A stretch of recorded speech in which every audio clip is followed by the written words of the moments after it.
Thinking about buying your next vehicle through your corporation because someone told you just write it off? Be careful.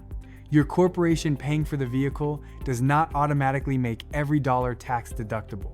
And if you're driving that vehicle personally, you could create a taxable benefit you weren't expecting. Let's break this down. Hi, I'm Us Melbourne, founder of Melbourne Accounting Solutions. One of the most common questions I hear from incorporated business owners is, Everald, should I buy my vehicle through the company? And like many good tax questions, the answer is, it depends. How much you drive for business, how much you drive personally, what type of vehicle you're purchasing, and how the vehicle will be used can all matter. Imagine you're buying a $70,000 SUV. You think, I'll put it through the corporation and deduct the whole $70,000, but that's not necessarily how the tax rules work. First, purchasing a vehicle doesn't normally mean you simply deduct the entire purchase price as a regular expense. A vehicle is generally a capital asset.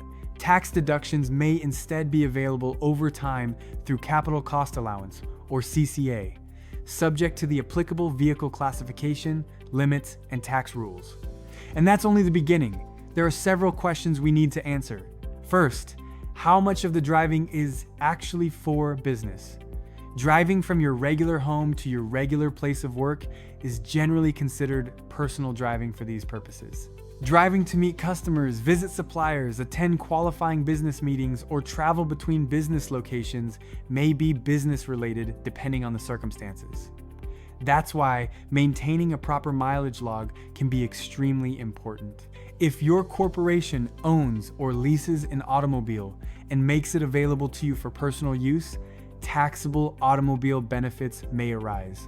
Depending on the circumstances, that can include a standby charge and an operating expense benefit. In simple language, the corporation may own the car, but your personal use can still have personal tax consequences.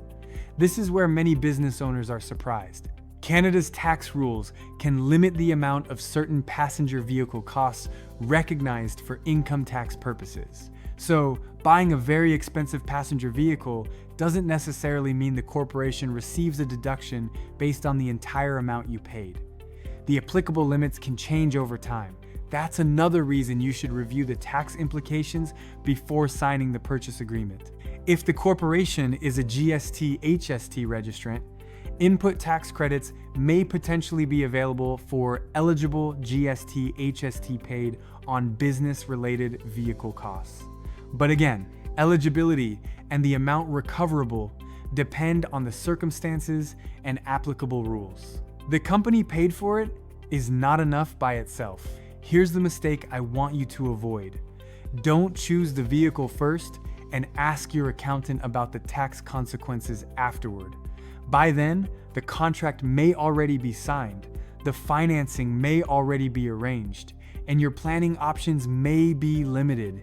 Instead, talk to your accountant before the purchase. Compare the alternatives: corporate ownership, personal ownership with appropriate business use reimbursement or deductions where available, purchase versus lease, expected business kilometers versus personal kilometers. Then make the decision based on the total financial picture.